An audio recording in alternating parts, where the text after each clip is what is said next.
Thanks for the staff here for a great pancakes, sausage, bacon. I compliment the cooks. Thank you very much. And we'll go right into the minutes of the last meeting. Motion to accept them. Second. Any discussions, additions, changes? All those in favor? Aye. Aye. Aye. Just a couple comments. I didn't get down here to help out on tree and shrub, but I'd like to apologize. But somehow I ended up with 725 trees I had to plant, and it took me a little bit longer. I don't know. It seems to be I'm slower than I used to be. I don't know. I can't believe that, but I heard some real positive things. And Lamar and Dean, everybody, thank you. Job well done, Bob. It was great. I heard a lot of very, very positive comments. And I think it's a program we seem to a lot of community members. The only thing I hear is somebody saying, oh, I wish I'd ordered it. I'm going, oh my gosh, we can't start any earlier. And it seems to be a lot more people interested. The other comment I wanted to make too, I happened to look through that April 13th news brief, and I looked through the news brief, and all of a sudden I see Marne, and I thought that was an excellent article, Warren County getting into the national one in regards to the urban grant initiative, and I think that was a great article. The same thing for the staff. Very well done, and Marne had some great comments, but I think all of you should be included in that. It's really positive when you make a national newsletter, and it shows, and I think it shows you making an impact. I thank you very much, and I know it's very been positive in the area here, and it's still going forward. But very nice to see that comment. And that's all I had to say, but I was really want to commend the staff on that. I said, wow, I even know where Warren County, that's not Warren County in Ohio, not Warrensburg, it's just Warren County, New York. Very well done. Thank you. And we'll go on to the treasurer and financial reports. All right, so as I said, Rhonda provided this to hand out because she had to leave. The total assets right now are $379,177.79. Bills for payment this month are $20,509.11. I have this to pass around for you. There are 4 sheets for you to review and sign, so I'll just pass them off here. I would, in all seriousness, recommend if you have any questions, please send them or have them for Rhonda. I can jot them down, I can give them to them, and I give her to her. And if you wanted to or needed to, if you had questions that I cannot answer, then just wait to approve this, and then you can finish up electronically as per our bylaws. Yeah, I should have mentioned we have a substitute a secretary today, and it's Jim. So if he just ran out. So again, if you have any comments, like he said, we can Rhonda will be more than willing to answer them. And Jim's doing his best. We think he's doing a great job so far. Jim, we'll turn it over to you. Correspondence. All right, a few items, just very quickly. I was forwarded from the highway superintendent, Donna Haig. Marne received an email. She's been working on getting a project approved through APA, and it happened. So basically, they one of the highway department folks there. Great news. They're ready to take care of it. Let's meet. We're going to get the project done. Donna Haig and Highway Department would like to take time to say thank you to you and everyone at Soil and Water for all the things you do for helping us to maintain better practices in water runoff, preventative measures from stormwater erosion, and preserving the health of our lake, Lake George. With that said, thank you all. You have a great weekend. So it's nice coming from not even the highway superintendent at Haig, but one of the staff. And then if you recall, the board approved us to do a 4-hour erosion sediment control training for Wanakina students. And so I did that. It worked out very well. You can tell, everybody signed in.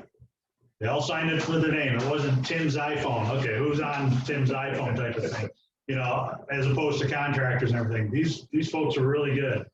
So I got an email back from Professor Rojas She received a copy in the certificate in the mail. They said that we did a great job and learned a lot from the course, and it was one of the better Zoom workshops that they have attended and kept their attention. So a couple nice little thank yous. And I think that's all I have for correspondence.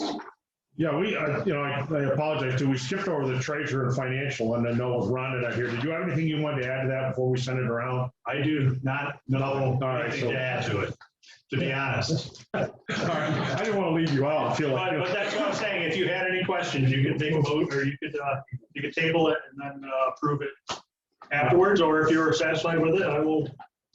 how about a motion to accept it? I'll move it. Frank, second? Second. All those in favor? Aye. Thank you. Jim did a good job on that. Presentation, none this month. So we'll go right into the business. And I know it's right there, the Environmental Protection Fund Budget 2022. All right, so probably I'm going to just talk for a second, and then I'm going to ask Ryan Cunningham to jump in on it. But I sent around to you the next year's budget, which was approved by New York State. Soil and water conservation districts went up again this coming year, so that was nice to see. It's nice to see the somebody in Albany appreciates the work that's done across the state by the soil and water districts. But I think in a broader perspective, it might be good if Ryan, if you have anything you'd like to comment on or discuss about the EPF or its impact on districts. Yeah, that increase to state aid was one of the biggest pluses this year. That and the fact that we've got level funding for 2021, 2022 is a little unsure during COVID how much they were going to potentially cut into the EPF budget. So it's still a flat rate of 300 million, which goes to promote 50 to 60 different environmental programs. But it is strong for district, for ag land protection, for invasive species, non-point source pollution, climate resilient farming. All those programs are pretty well funded still, which is nice. And that $500,000 increase for state aid was a compromise too. So somebody in Albany had pitched $1 million increase, and that's where they ended up with it. So it does look good for districts and hopefully more in the future. That'll translate out to probably 8,000 or 9,000 increase to Part C this coming spring. So that's kind of nice to see, and hopefully we go up from there. So definitely looks good. So I think that reflects back not only on the staff, but also the directors, soil and water conservation districts as a whole, state committee, partnerships, and all the projects and programs. So I think that this is the story that people like to tell. I think I think in general, soil and water conservation districts are a positive for the state, and just keep moving forward. So everything that you folks participate on does make a positive impact at our local district and at the state level as well. Thank you, Ryan. Any questions for Ryan? Thank you, Ryan. Job well done. I've got to give credit to the state too. They've done a nice job in being able to put the forward program and funding. That's always great in today's times. Yeah, they're seeing a lot of good work out there statewide, so that's nice. Great. Jim, again, the 2020-21 municipal separate storm sewer systems report. Boy, there's a mouthful. So the MS4 report. Actually, Mr. Bruno and Mr. Thomas saw this. It was publicly announced last week. This is the 2020-2021 MS4 annual report for the county. It's developed from the stormwater management plan that the county has. It's a activities summary, basically, that includes education, outreach, events, projects, programs. It's put into a reporting form, and then additional pages are added into it. Needs to be publicly noticed for public comment, and public comment is available on the document until May 12th, 3 p.m. There are the DPW office and our office will accept written comments. I will accept email to my email, and the report may be viewed at the DPW office, our office, the clerk's office, or online at the Warren County SWCD website or the Warren County website. So if, take a look and see if you have any comments. I've actually never responded to comments. But our county report and the town of Queensbury's report is a lot different than, say, Saratoga's or Rochester. It's just a different magnitude. So, but stuff still went on, projects still got completed, and transition to Zoom training continued. So, and Nick? Yeah, the Queensberry first draft is almost done, answering the last few questions now. So that draft will be posted for public comments on our website, as well as the town of Queensberry's website. So I've been working with each department at the town to get all the final details. And then later in May, before we send out the reports to DEC in June, John Shaw will sign that, and then we'll have a final copy ready to go to DEC. Okay, good. Jim, anything else on that? We're moving forward. We're good. Okay, the Community Conservation Program Application Review. So real quick, Dean's going to go over in a little bit more detail. We initially received 4 requests for funding. I reviewed one of them and pulled it. It's from Roxanne Westcott, and I didn't pull it because there was any problem with it. It's for the Village Green Community Garden, and this was the one community garden that we did not have contact information for that would have gone into our urban community program, our urban community gardening grant, a project that we have set up. I spoke to Dan Hall, and there were 5 gardens, and this was the missing one. He didn't have contact for it or anybody else. So we pulled that. This I provided to Maren and Nick. That's going to go in there. So it's going to be funded. It's just going to be funded under our standing farm program for the downtown gardens. So with that. Yeah, no problem. As I may have mentioned earlier, as we're chatting over pancakes, you know, out of the pan into the fire. So we ended up with 4 here, real quick in the first quarter after holding out for a little while and weren't sure what the funding would be post-COVID, as we all agreed to earlier. So the 3 before you, the first one that came in was a request from Jackson Wilhelm, which is interesting. A brand new category of 4-H'er and homeschooler, which is great to see. And he's proposing to do a workshop based on water quality around the Halfway Brook watershed. And he's going to be presenting that to his group of 4-H'ers, but it also includes the construction of a rain barrel. And that's the majority of the money is in there for that, but also to build help build a little watershed model as well. So that actually kind of goes to the core of the intent of it. He's actually doing the educational component midstream. And that's it's a good way to actually get it out there, a hands-on project, kind of the way we do things. That's the first one. The second one that came in was from Principal Carrie Morrow, down from Jackson Heights Elementary School. They have a stormwater detention basin near there because they just did some parking lot work. But they wanted to kind of dress it up, put some garden beds around it, kind of break up the visualization of a lot of chain link fence, the structure itself. So as you may have seen in the report, they intend to put some plantings in there, some pollinators, plantings, some ID for the school children, and actually put in some educational signage to meet that as well. So, and the last sneaking through is a request from Up on the Farm. As you may know, they recently obtained through a grant through the Basin program in Whitney. That big, beautiful augmented reality sandbox, which helps teach about watersheds. One of the shortcomings they had was the utilization of just actual sand for that, budgetary wise.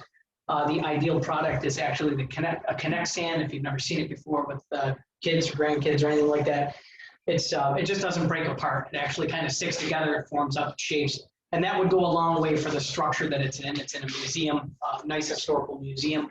And the dust is a concern in there, much less for anyone who uses it.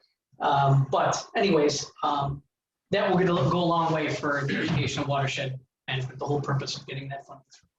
So those are the 3 before. That material, isn't that the same thing they use like the Wild Center in their displays? The Wild It's- Center is It doesn't feel like sand. it's the exact same thing. Okay. Yes, yeah. Just for a reminder, how much do we have in that budget for this whole program? I have to take a look. I think it was 10,000. I would move that we approve those. They all sound very worthwhile. I'll second. You got first and second, any discussion on it? I do have a question about the criteria. Sure. Number 5, it says 5 points. Have funding been provided previously? And if yes, how is this project different from previous ones? Well, the way I read that is that you don't get 5 points unless you're looking for money again. But am I misinterpreting that? No, I think it was basically wanted to see if somebody every year, well, it wasn't funding a continual program. Okay. Maybe it has to be, maybe the grammar has to be taken a look to see if it needs to be rewritten, but it was, you know, if the town was putting in a vegetable garden, we Right. don't necessarily want to see it 3 years in a row. So Right. I think that's the original thought and intent. Okay. So we can take a look at tightening that up for the next meeting. Yeah, just a little. Number 5? Yeah. Okay. But if you put in for a project and say you only got half of it, that doesn't, you can still get 5 and say, I want to complete it. Right. Okay. I had the same kind. I was the question which way it was going to I mean, go. there are certain times you're gonna have extemporaneous conditions, Right. so forth, so on. But I think it gives us a little leeway if someone says I had like money and they just really don't get off the stick to get going on it. It gives us the opportunity to weigh that. Yeah, it allows you to see maybe also a little of the history, you know, like what Dean's saying, if it hasn't been funded, if you folks or the board, if the board has awarded funding and maybe it's been 2 or 3 years where they asked for 1,000 and they've used 170 or 200 or 300. Right. Are they overestimating or, you know, maybe that type of thing. So. Okay. Okay, so we actually have the 3. We got a motion. We got a second and a vote to accept all 3. And I got them $1,991.02. That's pretty exacting. All those in favor? Aye. Aye. Anybody opposed? Carried. One more thing to go on community conservation. Sure. So this was SUNY Adirondack, that's one of our continuing line items, provide funding for them for sampling, lake sampling. So we have it in the budget, we've had it in the budget last few years for $2,000. That $2,000 is utilized for lab equipment. So glassware, analytes, other things of that nature. This year, this started with Glen Lake because SUNY Adirondack has testing protocols that they've been doing, developing background and baseline data. And it's starting to basically sync up with what they've tested in years past. And 2 years ago, some of the funding went to Lake Sunnyside, 2019. This past year, students were not allowed to be utilized for any of this. So Lynn Hare and Holly Ahern from SUNY Adirondack did basically the whole thing with some volunteers from Glen Lake. This year, Glen Lake asked if they could keep going with that. They said yes, and Gary Carl, who is someone we've worked with from Scroon Lake, was interested in joining that. My feeling on any of that is it doesn't matter what lakes join. That's a SUNY program. We're just supporting them with $2,000, and if it gets all of their lab equipment for the year, great. If it gets them because they've taken on 4 lakes, it gets them half of it. That's up to them. So, but we do have it in there for $2,000 set aside, and they're seeking to see if we would support that again this year. So, bringing it to you folks. Okay, do we have a motion? Motion for $2,000 to continue their testing program. I'll move that. And a second by Susan. Any further discussion? But they will have, the students will get to be involved a little bit this year, hopefully. Yeah, they're working that out because what they Basically, the way I understand it, it's still in flux. Yeah. But what it seems like, the students will be able to run the analytes and samples, but they may not be able to go out into the lake and do the sampling. So that's where it's hybrid. That's a hybrid for them. So as an aside, because they're still in discussion, Nick, what is the status of SUNY Adirondack and student usage right now? Do you know? Or what are you able to do? and such? The only students that are on campus are ones usually in labs that were hybrid courses, but come this summer and they're going to start integrating more students and staff. Staff is going up to full-time this summer, and then in fall they're planning full-time for all students on campus. Thank you. Okay, we've got a motion and a second, and all those in favor? Aye. Opposed? Carried. Okay, we'll go from our community. Now we'll go to the tree and shrub program. Lauren. All right.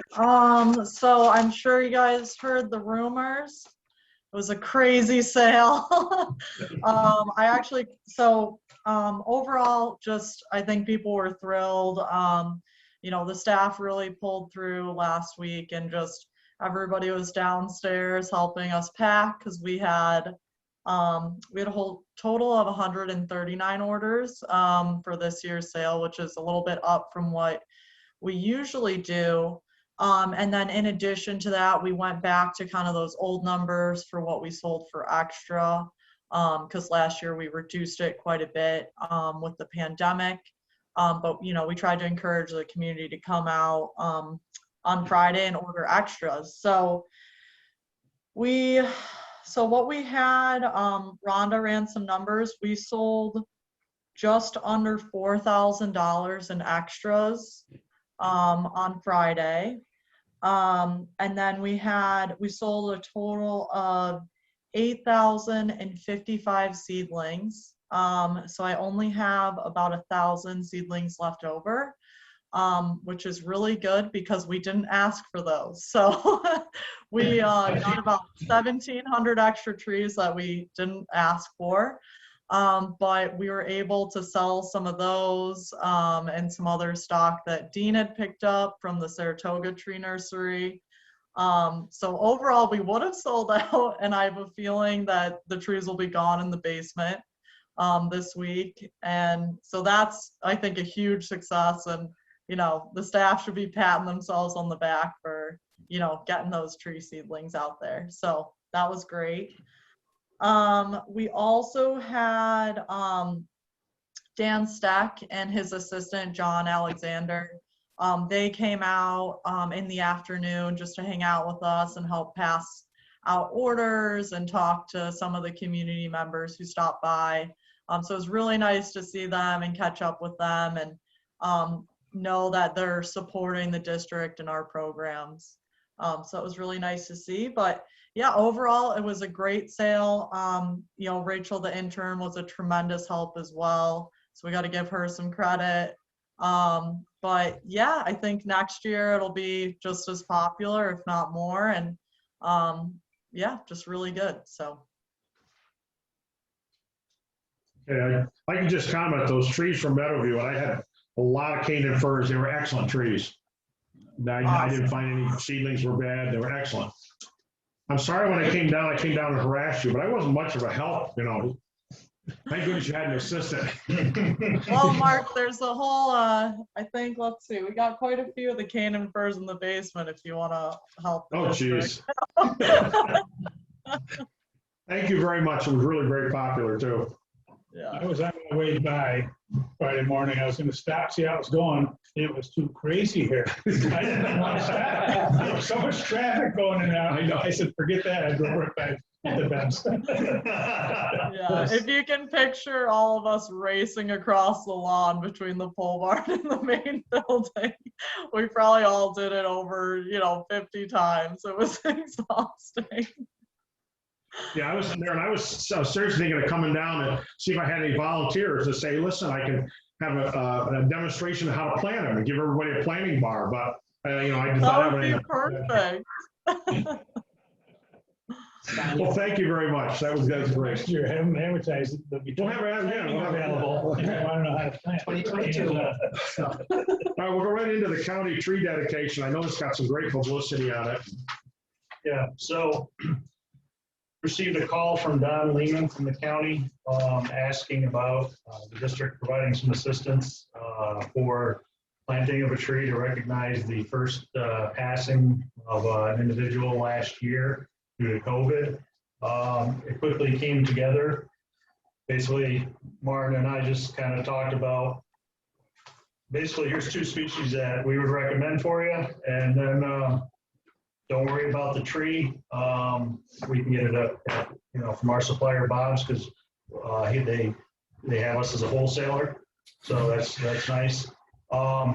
So once we got everything settled from the county, the date, time, and everything, we recommended that they plant it, or we plant it the day before. Because hydraulic lines break and tires go flat, and it may rain, so it was planted thanks to Nancy and Zach down at the county. I've known Nancy ever since I started, so I like working with her.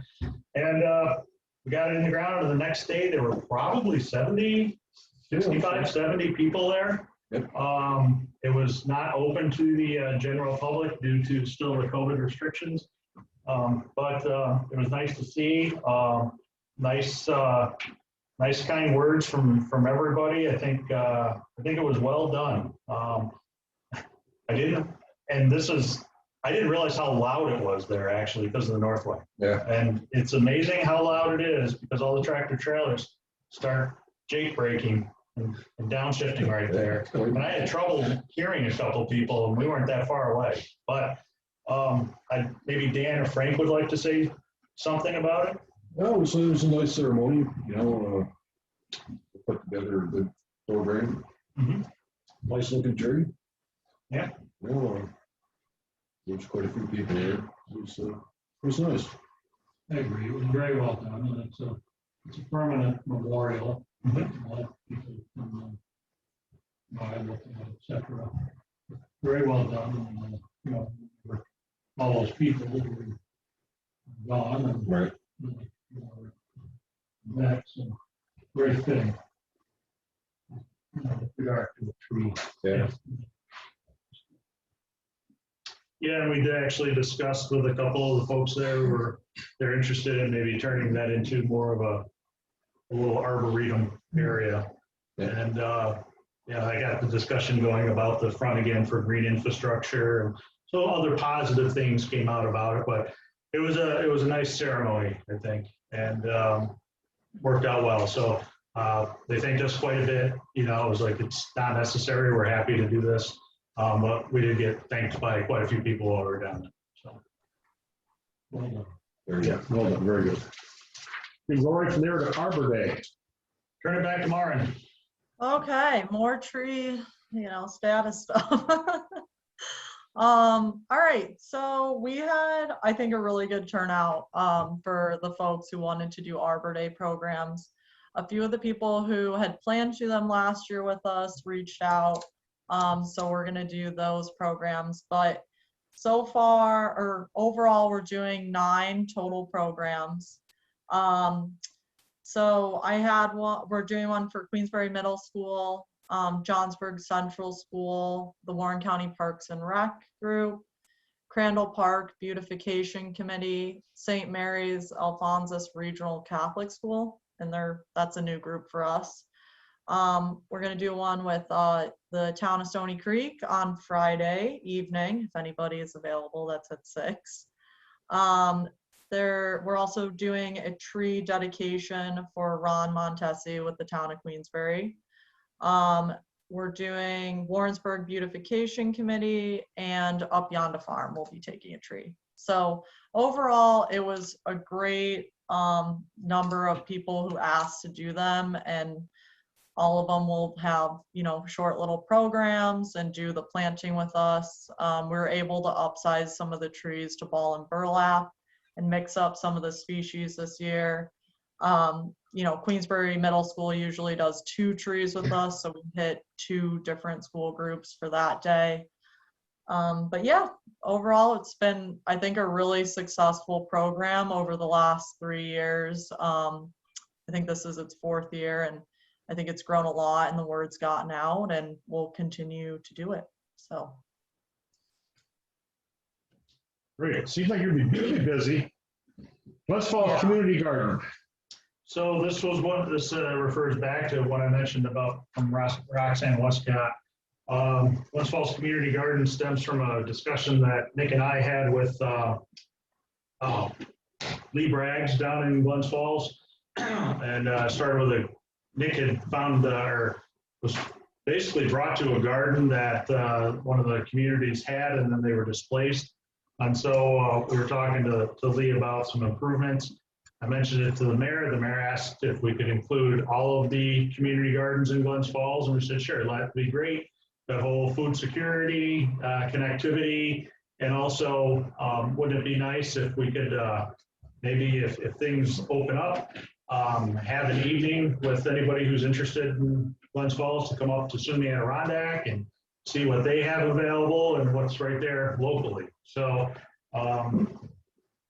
we sent out a letter to the heads of the community gardens that we had, and I think I sent it out Friday at 2 o'clock. I left because I think I was still maple sugaring or boiling, and by the time I got the fire going, I looked at my phone, looked at my email, and Martin had already responded to 2 of the 3. So jumped right on it right away. So that's a little of the background, but I'll turn it over to Nick and Martin to discuss it, what they would like to discuss on that program. Yeah, we've worked with a couple of the community gardens for a few years now. God, I think it was probably 4 years when I first met Enid over by Rite Aid in Glens Falls, right on Ridge Street. But yeah, then Enid introduced me to a lot of the other community gardeners there, and that's when I saw the garden that Lee was managing, which was a pretty incredible plot in Glens Falls. But then that new housing unit went in on Broad Street and displaced that property. So then they all had to transfer, and they're at Murray Street now in Glens Falls at the Murray Street Park. So yeah, it's nice to be able to reach out to the 5 community gardens and do some conservation work on a smaller scale, but reaching a larger community. Yeah, and just to add to that, we're realized, like, after just a few of the visits we've done, a lot of the people who manage the community gardens don't just take donations. So they're really excited to be able to be making some of the improvements and providing more resources for the community to be able to use. So having wheelbarrows or better, more efficient water access, more accessibility to the plots. So we see this program really being a tremendous asset to all of the Glens Falls people who are gardening there, and maybe it'll attract more people to want to utilize those public spaces for doing a little bit of agriculture. So, and then from that we started talking and thinking about it, and I reached out to Ryan Cunningham and said, maybe this is the way we look at doing a county-wide application for funding for through a grant for community gardens, because every municipality, every town has a community garden program in it.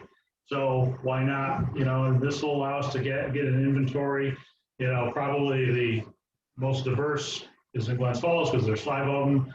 So what are the needs there? We already know what that was done in Warrensburg through the NACD grant that Martin and Nick worked on last year.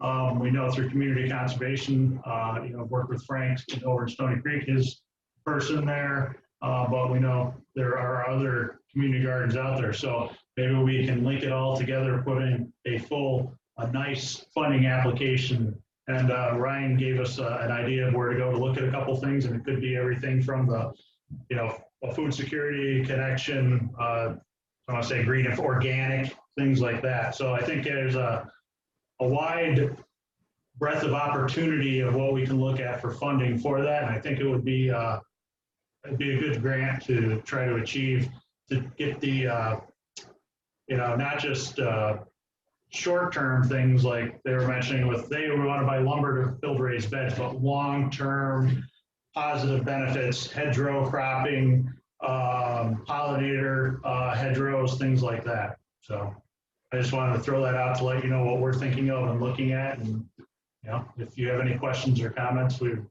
like to hear that back. So. Seems like something there's a lot of interest in, and you hear more and more now from communities that have got them, and you didn't know they even had them. You know, some of the smaller communities have had them for a long time. All right, we went to the current grant project updates. Oh, I'll just give a quick summary on the current ones. All three of the water quality improvement program grants that we applied for, planning grants that we applied for in 2019 and received, we've signed contracts on. The Bay Road culvert is moving forward. That was the first one. Nick and I are meeting with Kathy Suazo, our engineer, and the town of Queensbury on this Thursday for Windcrest to start getting an idea of what is from the engineer's perspective, which is feasible there. And I think that she's very excited. I know she's very excited. We talked about it. So we're meeting Thursday. And then the last one I signed was for the culvert up in Hague. And so Marn and Bob are handling the culverts, and Nick and I are doing that. Windcrest Drive, the planning ones only. So still getting some more information for the culvert implementation grant that Bob has, basically because of the Halloween storm. That's still, and it has to do with FEMA's going to fund the culvert that blew out in Hague, but then they're not, but then they're going to, you know, so it's been a little back and forth. But Bob's going to move forward with getting that in so we can sign for that. And as far as WQIP, my understanding is they are going to have a round this year, and we've already been discussing putting in another roadside stabilization. That's one that Dean does a lot of with hydro seeding and check dams and things of that nature. That's a pretty easy sell. And then will be time to put in a stormwater grant. We've come up with a few projects around the area off the top of our head, and we'll have to look for a few more, but we try to marry some of the projects from the Lake Champlain watershed with the Upper Hudson to gain more points for the application. And you know, that's what we're looking at as far as that goes. The Lake Champlain Basin programs, diving and videography project that Bob and Nick are going to be working on has all been signed and sent back, so we're under contract for that. A press release is going out on that to kind of announce what's going on. That's through the Lake Champlain Basin program. So once that's all done and closed out, you know, realizing like Frank that, you know, you don't have your kids in the town go to mainly Hadley Luzerne. So the schools will have the availability for it, but if it's going to be on a drive or if it's going to be on a disc, you know, if you would like it at the public library, certainly make that available to any library as well. So I think that'll be a good project, and everybody who's been asked to help participate in it, from SUNY Adirondack, who's going to be doing the digital work and the editing of everything, to volunteers taking out the divers, the park commission, the fund, the LGA, both together now. There's been a lot of positive feedback on that. So, and I think the rest of the stuff is pretty much just starting to open up. I know I've got a couple phone calls. Dean hasn't been in for hydro seeding, and it's like, let's give it another week or two. You know, it was 30 degrees this morning at our house. I saw a couple snowflakes. So, yeah, so I think that right now the grants, we're doing okay on the grants, probably as good as we can be. So, and we do have an idea of some future grants for the state.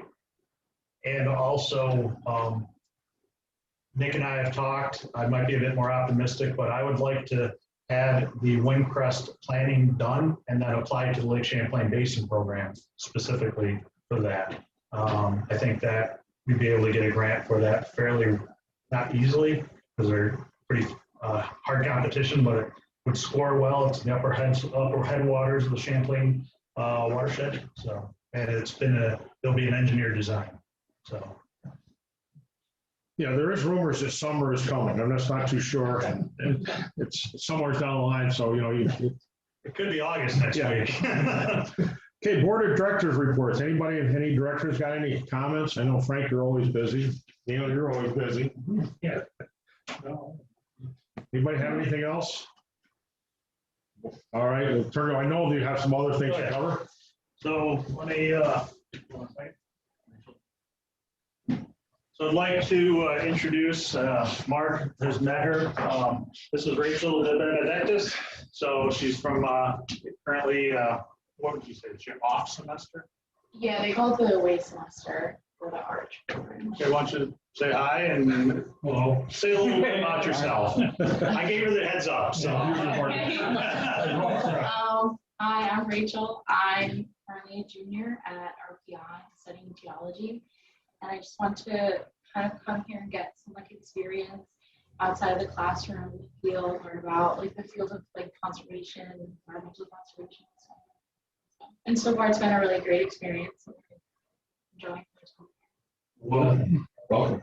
I see they put you right to work on trees and shrubs. She had you bundling trees. They didn't tell you that before, did they? I think, yeah, they did. Oh, they did? Okay. All right. I said, don't dress too well when you're in the basement. So, no, Rachel's been doing a great job.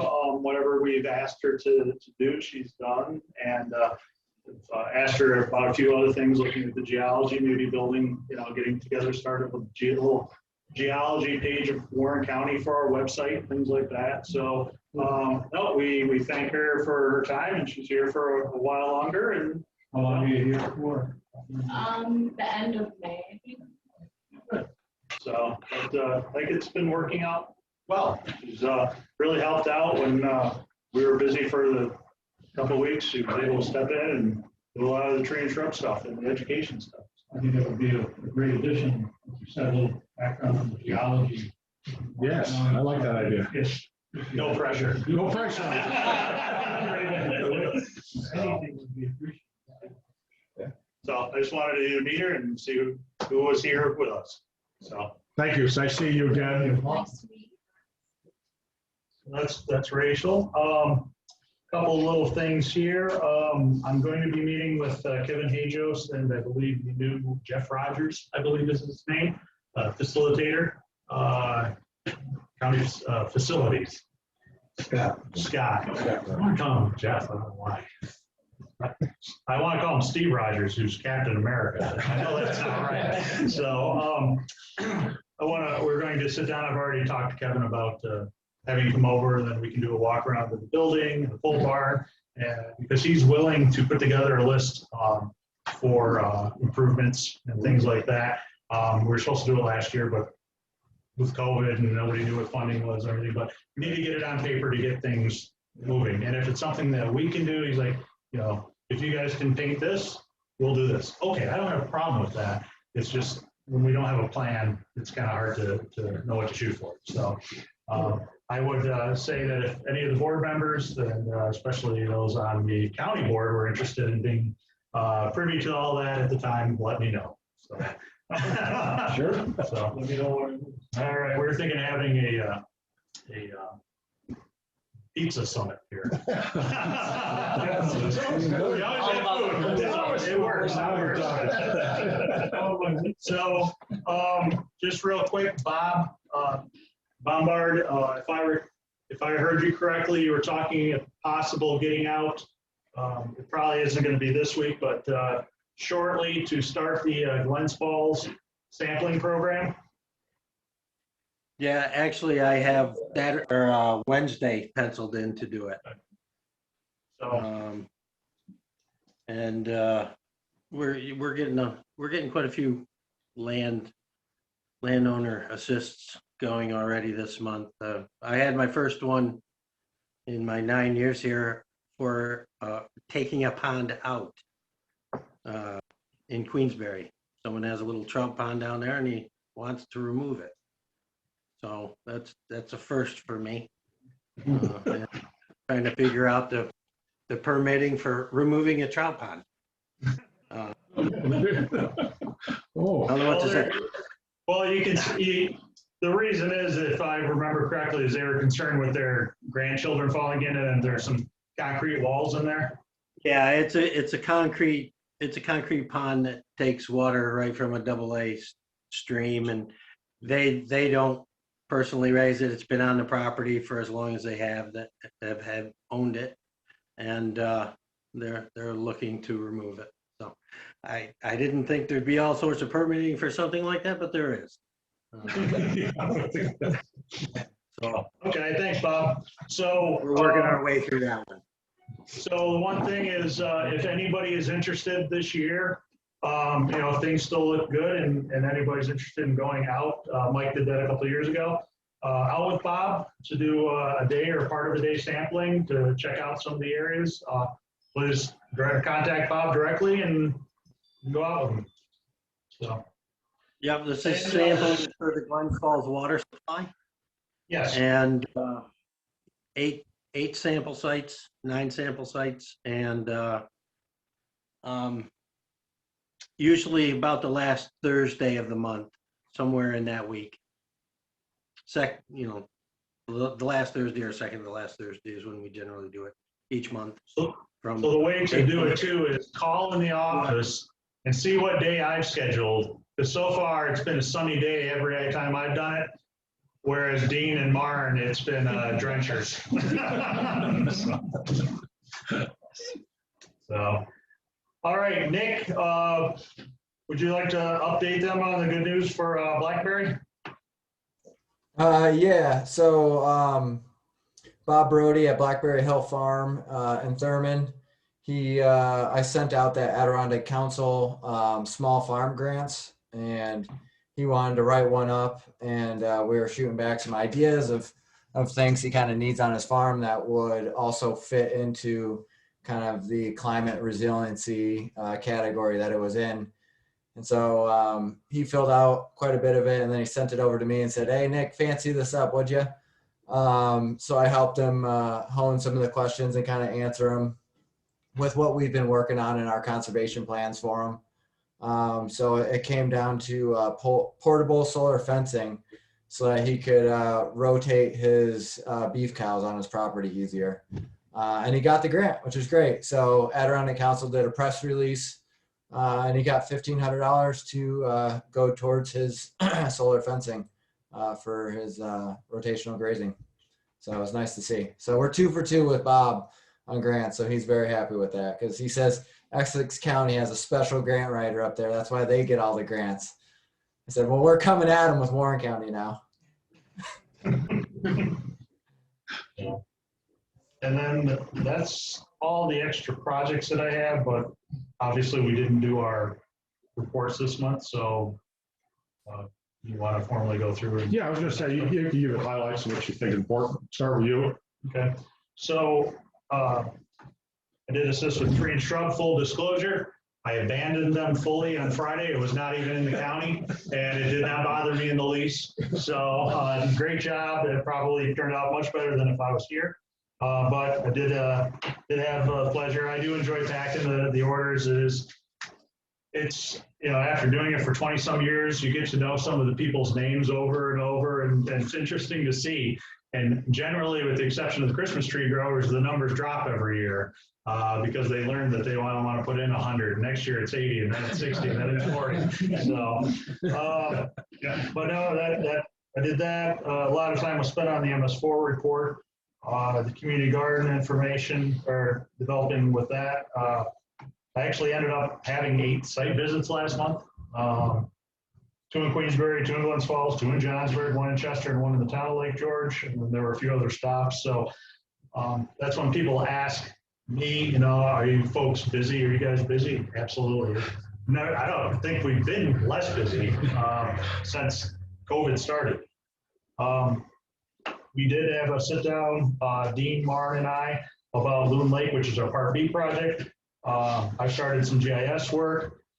Marn and I went out in the field. Dean's pulling information together. We kind of split up the workload, and Bob is also going to be working on the aquatic invasive species information and the water quality data that's existing.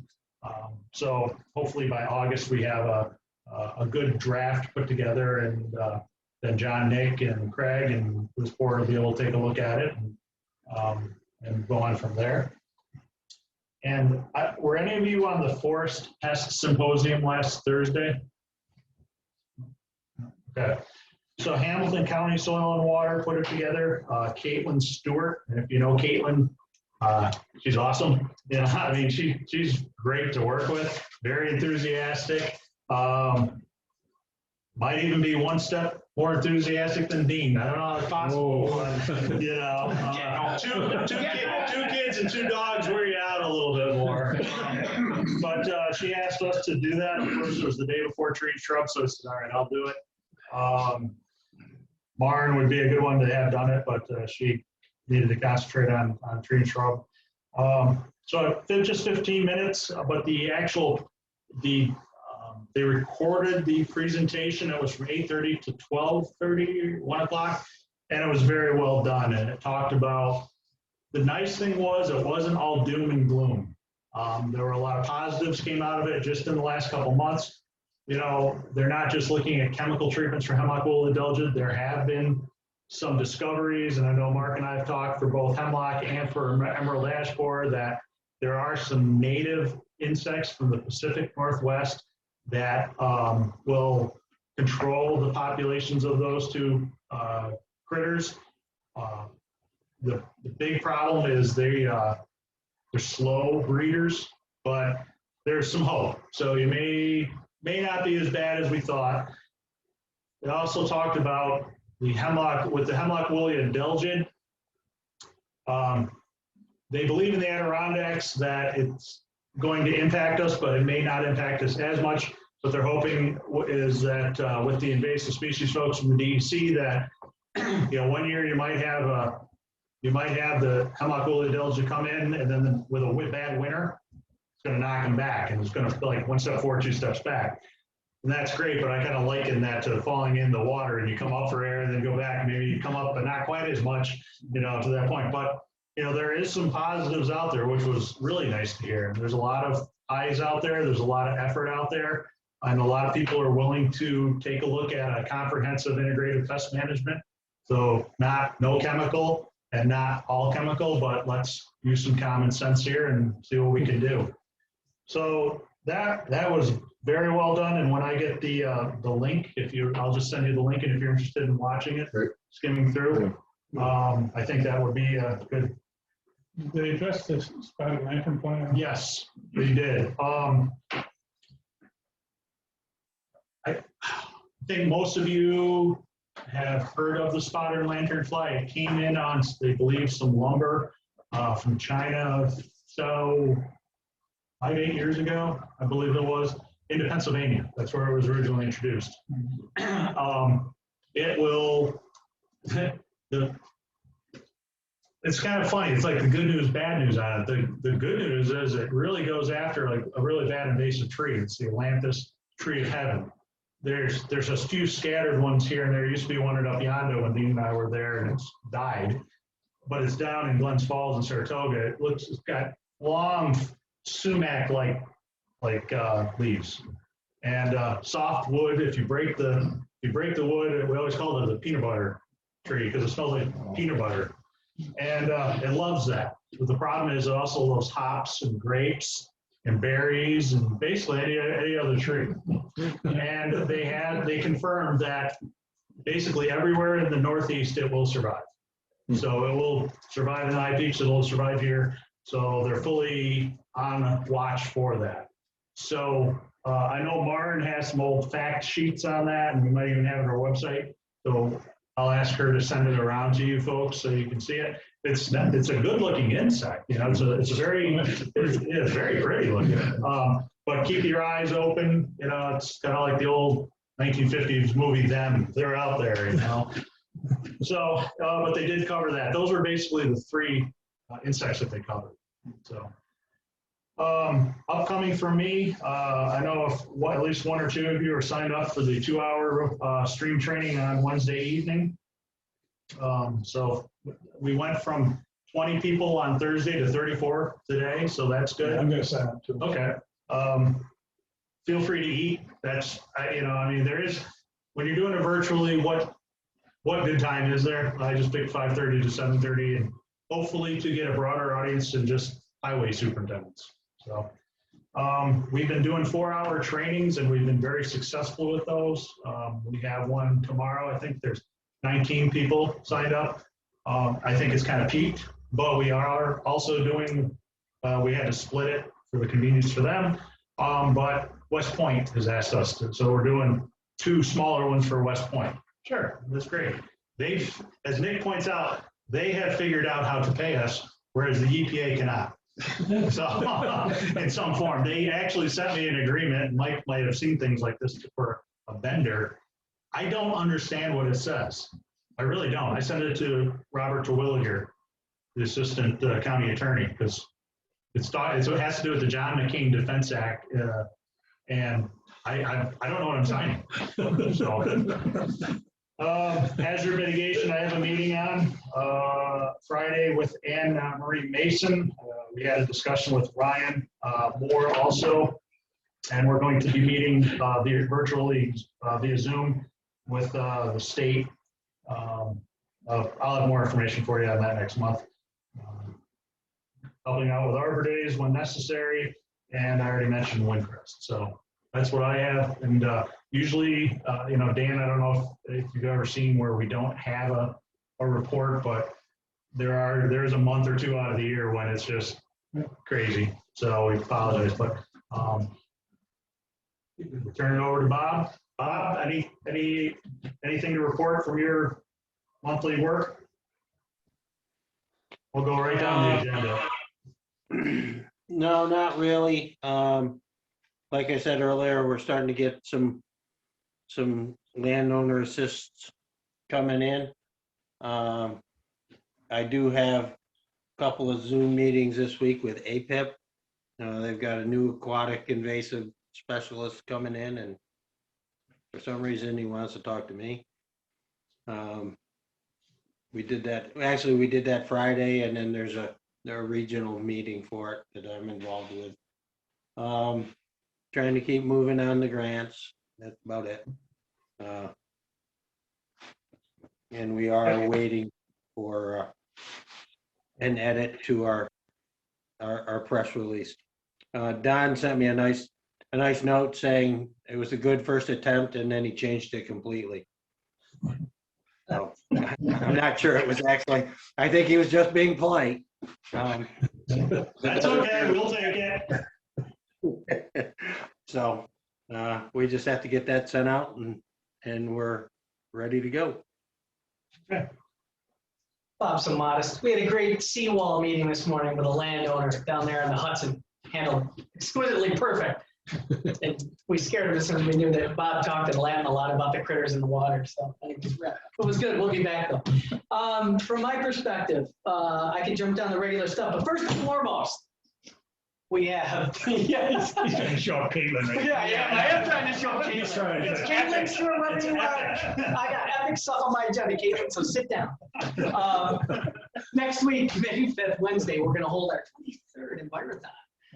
Creeping towards that 25th, I'm not sure what we're gonna do in Silver. God love it, it's coming. But nothing to do, it will be held virtual again.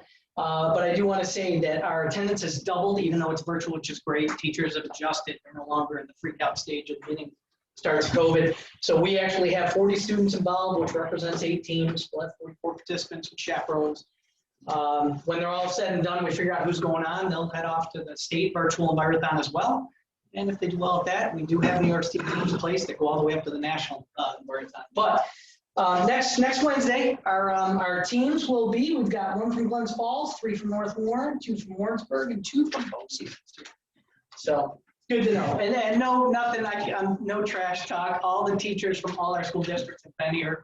I can't throw anyone under the bus, but I do understand that being a former school board member, there's not all schools have the liberties of operating the same way. And I do realize there's a lot of testing and stuff going on. So this is a great uptick for us. And next year we will be flipping burgers again back at the hatchery because no more of this virtual stuff. Okay, enough on that. So hydro seeding program is great. We have all our materials in bay ready to go. I think the seed's fine. We had it rolled over, it's been dry and tight. We'll be up and ready to go. That doesn't start till typically the 15th of this month, even though, as Jim said, they're scratching at the door, ready to take care of ditches and projects. Lake Champlain Basin program, we alluded to, Jan had asked about the Connect Sand. As soon as that is done, our deliverables for that, which we help Quickly out on, which I'm involved in, is we have a couple water quality education programs to do at the site. As soon as that's done, we forward the final report and that's put to bed. Touching on what Jim said with the forestry habitat educational component that we're going to get CDs or links to you about.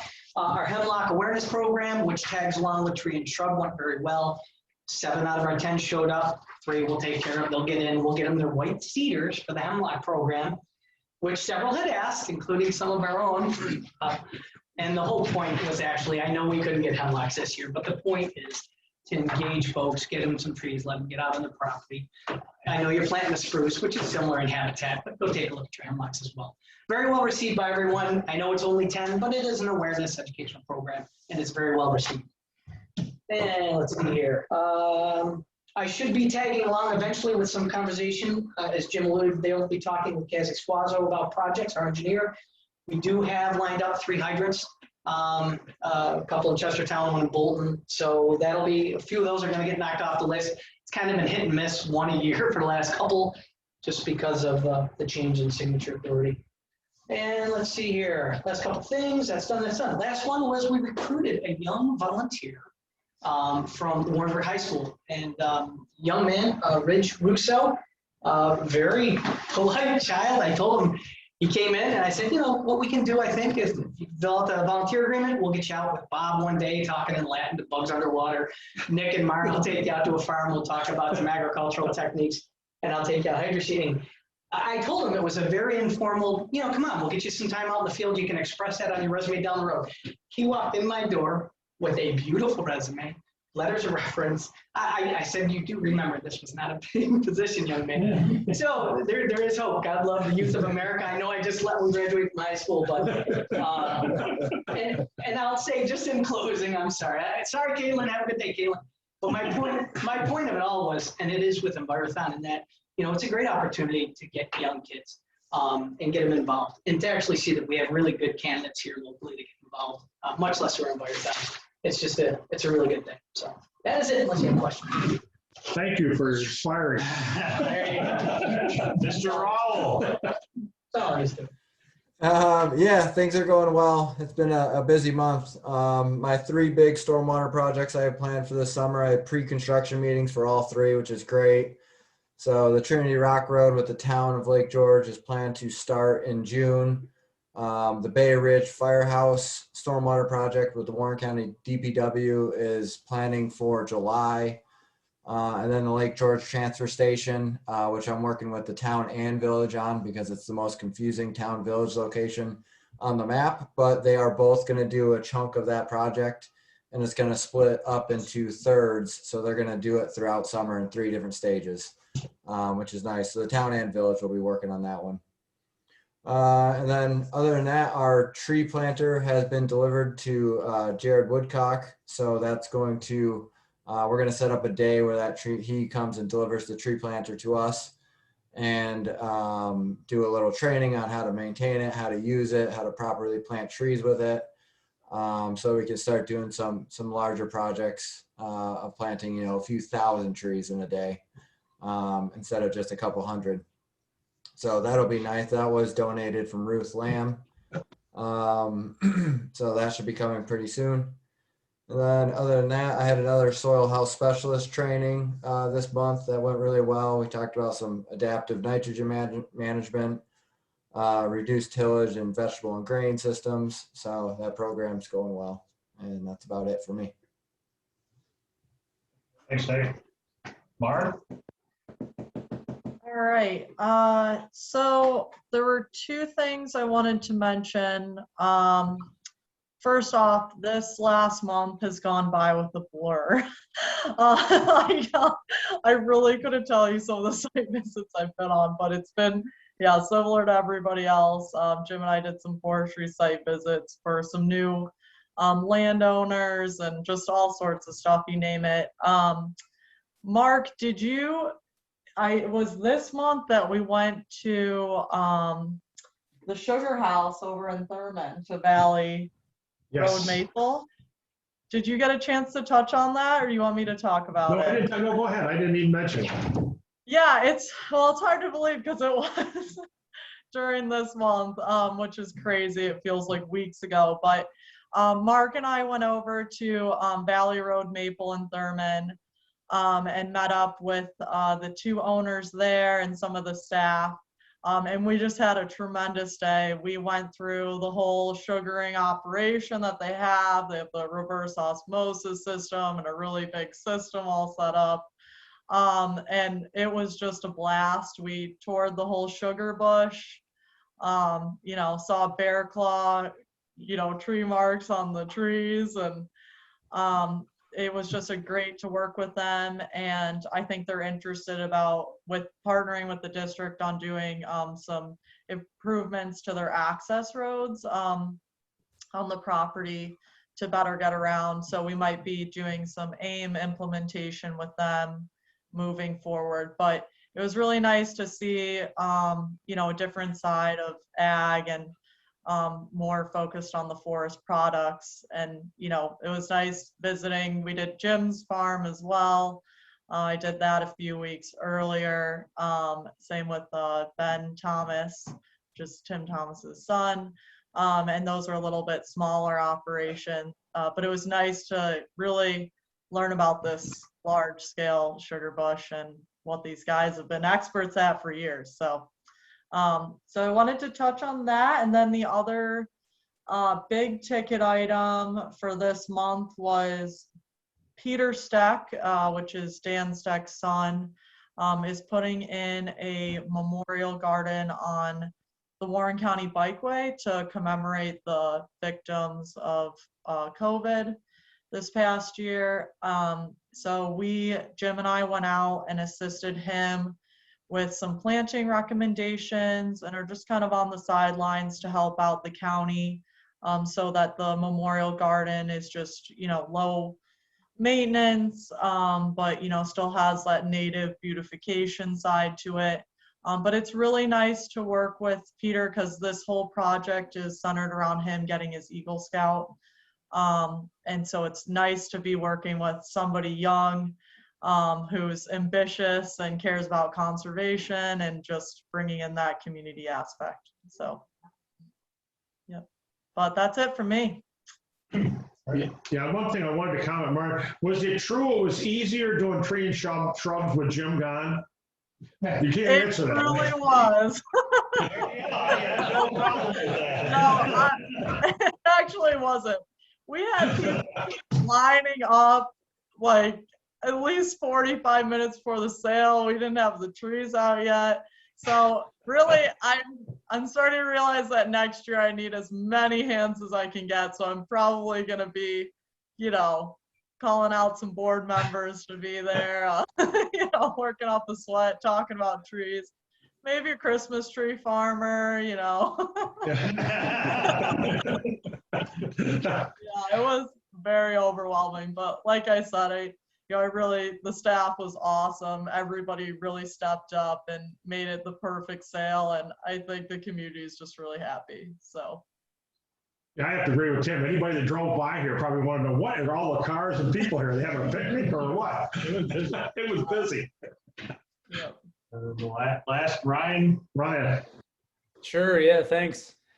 Just in addition to the state budget information, we're still playing catch up with all of our contracts from the grants that were delayed last year. So those are all going out as we speak. And with the past budgets, all the new rounds are now coming out too. So you'll see Ag Non-Point Source coming out in May, Climate Resilient Farming later this fall. And I'll highlight the Climate Resilient Farming Grant. That is geared towards agriculture, but we find there's a nice little niche for smaller projects in that grant. So anything that's adaptation or mitigation related for farms, water management, small grazing systems, things like that.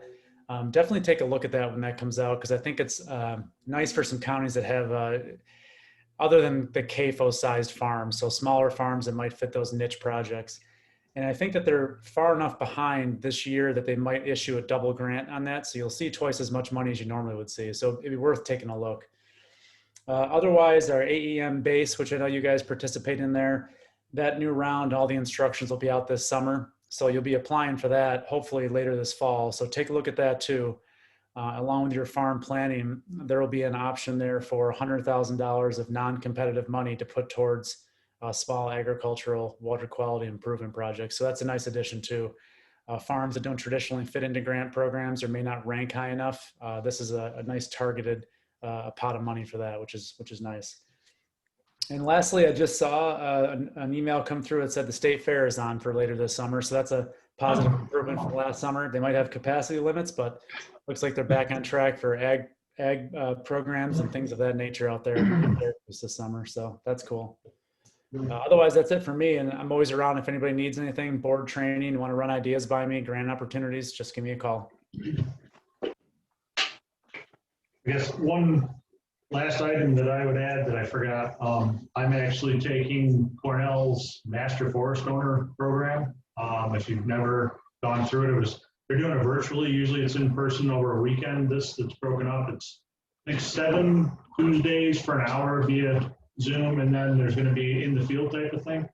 For me to sign up for it was $35. Peter Smallage, who's the head extension forester, is very good at this stuff. If you remember when COVID started, I started watching it's called Forest Connect on YouTube. He does a lot of that. It's a very worthwhile program, I think, for small woodlot up to big. And the intention is, it's basically what we do anyway. It's to feel comfortable going out, just like a master gardener. So going out, Frank, you have a question, if I don't know you could call, you could send a request into the system, and then, we could chat, and then I could come out and blah, blah, blah, blah, blah. So I just thought it would be interesting to get some more perspective on it and different things.